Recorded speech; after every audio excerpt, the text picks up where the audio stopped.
আমি আগে সকালবেলায় বলে দিয়েছি আমি এই কাজ পুরো করতাম না। আমি রাজ্যের প্রথম যিনি সার্টিফিকেট পেয়েছেন দেবপ্রসাদ গায়েন, দেবপ্রসাদ দা এখানে আছেন, অনেকক্ষণ স্টেজে ছিলেন। দেবপ্রসাদ দার এভিডেভিট করতে গিয়ে আমার কাছে প্রথম একটা অফার আসে যে একটা এভিডেভিট এসছে, বাংলাদেশে এভিডেভিট কেউ করছে না, তুমি কি সাহায্য করবে? তার নাম দীপ্ত কুমার লস্কর। আমার দীপ্ত দা বলি, উনি মাস্টারমশাই।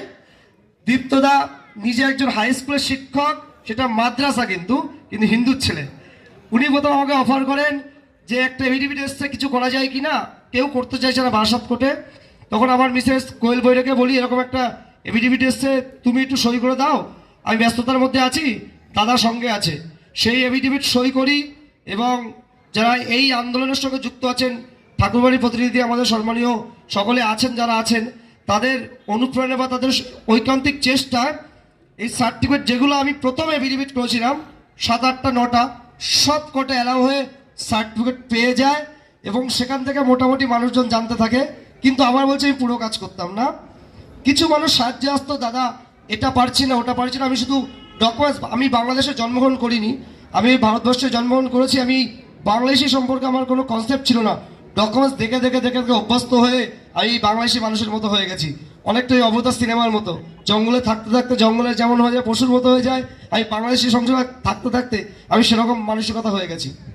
সেই থেকে সার্টিফিকেট কিছু গাইড দিতে নিজে থেকে শুরু করি এবং যে কটা প্রথম থেকে করেছি সব কটা অ্যালাউ হয়েছে এবং আজ পর্যন্ত আমি 1000-এর বেশি সার্টিফিকেট আমার অফিস থেকে ফর্ম ফিল আপ করেছি, একটাও ক্যান্সেল হয়নি, এটুকু আমি বলতে পারি। এটা আমার সাফল্য, আর কিছু নয়। আমার এই প্রচেষ্টায় আমার সব সময় রাত দিন, আমার কাছে সুবিধা ছিল যখন বিহারে এসআইয়ের ঘোষণা হলো July August September, July August June, সারা রাত কাজ করছি। সারা রাত মানে সারা রাত 24 ঘন্টা। আমার সঙ্গে ওই 2-1 জন আমার স্টাফ রয়েছে, তারা সারা রাত, যখন রাত 2টো 3টে ভোর সকালবেলা সব সময় কাজ করে। মানুষ শুধু বাড়িতে এসছে, মানুষের সাহায্য করে গেছে। কেউ কখনো টাকা দিয়েছেন, কেউ দেয়নি। অর্থ তো ইম্পর্টেন্ট ছিল না, ইম্পর্টেন্ট মানুষগুলো সমস্যা হয়েছে তাদের দূর করার জন্য বহু মানুষ এসছে, যাদের সবসময় আমি জন্য হেল্প করে দিই। আজ পর্যন্ত কনসালটেশন করার জন্য সিএ সংক্রান্ত কোনো পয়সা আমি নিইনি, আগামী দিনেও নেব না। এটুকু বলে আপনাদের এই বক্তব্য শেষ করবো। তাকে একটা লাইন বলে দিই, আমাদের পাসপোর্ট সংক্রান্ত অনেকে প্রশ্ন করছিলেন, আমি বলে দিই আমার এখানে সাহায্য করেছি অন্তত 150-র উপরে সরকারি চাকরিজীবী, যাদের মধ্যে আমি এখন পরিচয় করাচ্ছি না। এখানে উপস্থিত চাকরিজীবী অজস্র কন্ট্যাক্ট করেন, যারা ছোট ভাইটাকে ভালোবাসেন। যে রাজ্যের যে কোনো প্রান্ত, উত্তরবঙ্গ বলেন আর দক্ষিণবঙ্গ বলেন, সমস্ত জেলায় 2-1 জন আছে সরকারি চাকরিজীবী যারা আমার সঙ্গে কন্ট্যাক্ট আছে এবং প্রতিদিন কন্ট্যাক্ট আছে। এই যে পাসপোর্ট সংক্রান্ত বলছিলেন না, সিম্পল ম্যাটার। পাসপোর্ট যারা অ্যাপ্লিকেশন করেছেন, যাদের আগে ইন্ডিয়ান পরিচয় ছিল, এখন বাংলাদেশি হিসেবে যারা সার্টিফিকেট পেয়ে অ্যাপ্লাই করছেন, রিসেন্ট কল্যাণদা বলে একজন ছিলেন, উনি আজকে বক্তার লিস্টে ছিলেন। উনি অ্যাপ্লাই করেছিলেন মধ্যমগ্রাম থানায়। প্রথমে উনি সিএ সার্টিফিকেট পাওয়ার পরে পাসপোর্টটাকে উনি সারেন্ডার করেছেন। সারেন্ডার করার পরে উনি নতুন পাসপোর্ট অ্যাপ্লিকেশন করেছেন।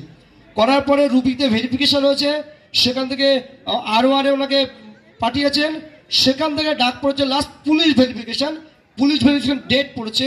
এর পরের স্টেপ শোনা কথা, এরপরে আমার জানা কথা নেই।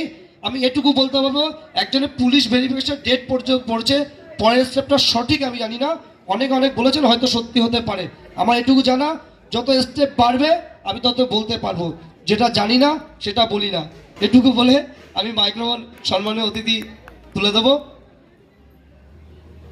মন্ডলকে, মানে ওকে অ্যাডভোকেট, কারণ রক্তের সম্পর্ক নেই, কিন্তু আমার ভাই, এই পরিচয়ে আমরা সংগঠনে এসে পরিচিত হয়েছি, কাজ করতে এসে পরিচিত হয়েছি, কিন্তু তারপরে দীর্ঘ পথ অতিক্রম করেছি, কিন্তু সম্পর্ক আজকে সেই রক্তের সম্পর্ককেও অতিক্রম করে গেছে। মনে করি মানে এই সংস্কার নিয়ে ঘুরে বেড়াই, রাস্তায় রাস্তায় আমরা ঘুরি, সংগঠনের জন্য কাজ করি, যে শুধু রক্তের সম্পর্কের বাঁধনে বেঁধে থাকবো এমন নয়। এই পথ চলার ক্ষেত্রে আপনাদের মতো এরকম বহু মানুষের সাথে আমরা সম্পর্কিত হয়ে আমরা যেন প্রত্যেকে ভাই বোন, বা আমরা ভাইপো, ভাগ্নে ভাগ্নি, দাদা দিদি, এই পরিচয় একটা বৃহত্তর পরিবার, একটা বৃহত্তর, বলতে দ্বিধা নেই, বৃহত্তর হিন্দু পরিবার হয়ে যেন এই বাংলায়, এই ভারতে আমরা মাথা উঁচু করে বাঁচতে পারি, পরস্পরের বিপদে পাশে থাকতে পারি। সেটা আমাদের মানে অত্যন্ত আমাদের স্বপ্নের বিষয়। আমরা সেই প্রচেষ্টায় নিজেদেরকে নিয়োজিত রেখেছি। আর একটুও সময় বিলম্ব করব না।